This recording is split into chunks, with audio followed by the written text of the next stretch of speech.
Guys, അങ്ങനെ കേരള ബ്ലാസ്റ്റേഴ്സിൻ്റെ super cup journey അവസാനിക്കുന്നു. സെമിയിലേക്ക് കയറില്ല എന്നുള്ള കാര്യം തീരുമാനമായി കഴിഞ്ഞു. ജംഷഡ്പൂർ FC സെമി സ്പോട്ട് ഉറപ്പിച്ചു കഴിഞ്ഞു. കാരണം ഇപ്പം ജംഷഡ്പൂരിന് 6 പോയിൻ്റായി. കേരള ബ്ലാസ്റ്റേഴ്സ് അടുത്ത മാച്ച് ജയിച്ചാലും 6 പോയിൻ്റേ കിട്ടുകയുള്ളൂ. സോ അങ്ങനെ വരുന്ന സമയത്ത് ആദ്യം നോക്കുന്നത് ഹെഡ് ടു ഹെഡാണ്. സോ ഹെഡ് ടു ഹെഡ് നോക്കുമ്പോൾ ജംഷഡ്പൂരുമായിട്ട് KBC തോറ്റയാണല്ലോ. അപ്പോൾ എന്താണെങ്കിലും ഇനി ചാൻസ് ഇല്ല. ഏതായാലും ജംഷഡ്പൂർ FC ഒരു സെമി ഫൈനൽ ബർത്ത് ഉറപ്പിക്കുന്നു എന്നുള്ളതാണ്.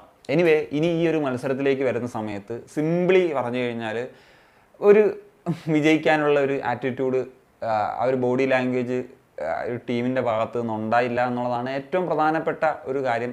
സിംപ്ലി സൂപ്പർ കപ്പ് ആറ്റിറ്റ്യൂഡ് തന്നെയാണ് ഈ ഒരു മത്സരത്തിൽ കേരള ബ്ലാസ്റ്റേഴ്സിൻ്റെ ഭാഗത്തു നിന്ന് കണ്ടിട്ടുണ്ടായിരുന്നത്. എന്നാൽ ജംഷഡ്പൂർ FCയുടെ ഭാഗത്തു നിന്ന് നോക്കുകയാണെന്നുണ്ടെങ്കിൽ പ്യുവർലി ആ ഒരു ഭയങ്കര ഡേഞ്ചറസ് ആയിട്ടുള്ള അറ്റാക്സ്, നമുക്ക് ഇതിൽ കൂടുതൽ ഗോളുകളൊക്കെ അവർ അടിക്കേണ്ട ഒരു സാഹചര്യത്തിലേക്കൊക്കെ പോയേനെ. സോ ആ തരത്തിലുള്ള മൂവും കാര്യങ്ങളൊക്കെയാണ് നടത്തിയത്. വളരെ ഡേഞ്ചറസ് ആയിട്ടുള്ള മൂവ്മെൻറ്റ്സും കാര്യങ്ങളൊക്കെയാണ് നടത്തിയത്. ഞാൻ ഈ ഒരു മാച്ച് പ്രിവ്യൂവിൽ പറഞ്ഞിരുന്നു, ഖാലിദ് ജമീലാണ് ഉറപ്പായിട്ടും ഭയക്കേണ്ട ഒരു പരിശീലകനാണ് അദ്ദേഹം എന്നുള്ളത്. സോ അദ്ദേഹത്തിൻ്റെ ടാക്ടിക്സ് അതെന്താണ് എന്നുള്ളത് നമ്മൾ കണ്ടിട്ടുള്ളതാണ്. അത് അദ്ദേഹം വർക്കൗട്ട് ചെയ്തു. ഇവാന ഷാൻ്റെ KBFCയെ പരാജയപ്പെടുത്തി തന്നെ അവർക്ക് സെമി ബർത്ത് ഉറപ്പിക്കാൻ സാധിച്ചു എന്നുള്ളതാണ്. KBFC ഈ ഒരു മത്സരത്തിൽ കുറച്ച് കാര്യങ്ങൾക്ക് തന്നെ ഉണ്ടായിരുന്ന നല്ല റെക്കോർഡ്സ് ആയിരുന്നു. ഒന്ന്, നമ്മുടെ ലെസ്കോ ഡ്രിങ്കിച്ച് ഒന്നിച്ച് കളിക്കുന്ന സമയത്ത് ഗോളുകൾ വഴങ്ങിയിട്ടില്ല എന്നുള്ളത്. 3 ഗോളുകൾ വഴങ്ങി. അതുപോലെ തന്നെ നമ്മൾ ഈ ഒരു സീസണിൽ ഒരു ഗോളിന് മുന്നിട്ട് നിന്ന് കഴിഞ്ഞാൽ പിന്നെ ആ മത്സരം പരാജയപ്പെടില്ല എന്നുള്ളൊരു ഇതുണ്ടായിരുന്നു.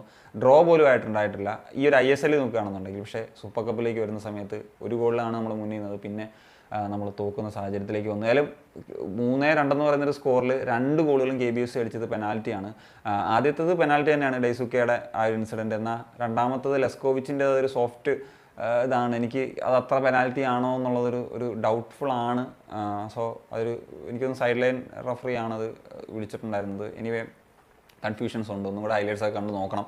അതുപോലെ തന്നെ ജംഷഡ്പൂർ FCയുടെ എന്ന് വെച്ച് കഴിഞ്ഞാൽ പറയല്ല, ചീമ നല്ല രീതിയിലുള്ള ത്രെറ്റ്സ് നിരന്തരം ഉണ്ടായിക്കൊണ്ടിരിക്കുകയായിരുന്നു. അതിലും പെനാൽറ്റി കിട്ടിയ സമയത്ത് ആ പെനാൽറ്റി സേവ് ചെയ്യും എന്നുള്ള ഒരു പ്രതീക്ഷ ഉണ്ടായിരുന്നു. പക്ഷേ എന്താ പറയുക, അത് റൈറ്റ് സൈഡിലോട്ട് തന്നെയാണ് സച്ചിൻ ചാടിയത്, പക്ഷേ അത് കിട്ടിയില്ല എന്നുള്ളതാണ്. പിന്നെ ആ ഗോൾസിൻ്റെ കാര്യത്തിൽ വന്നിട്ടുണ്ടെങ്കിൽ ഇപ്പോൾ ആദ്യത്തെ ഗോള് സച്ചിൻ ആ ഒരു ഡബിൾ മൈൻഡ് ആയി പോയതാണ്.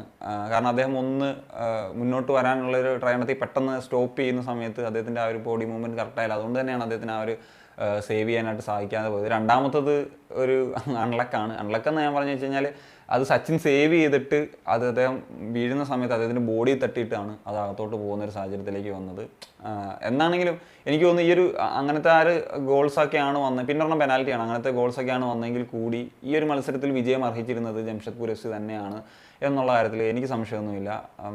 എന്താണെങ്കിലും എന്താണ് KBFCയുടെ ഒരു ആറ്റിറ്റ്യൂഡ്, ഈ ഒരു നമുക്കറിയാലോ, എപ്പോഴും ISL മാത്രമാണ് ആ ഒരു വിന്നിങ് മെൻറ്റാലിറ്റി ഓഫ് അല്ലെങ്കിൽ ആ ഒരു ആറ്റിറ്റ്യൂഡ് കാണിക്കുന്നത്. ഇങ്ങനത്തെ കപ്പ് ടൂർണമെൻറ്റ്സിൽ പലപ്പോഴും ഫാൻസ് ഡിസപ്പോയിൻറ്റഡ് ആകാറാണ് പതിവ്.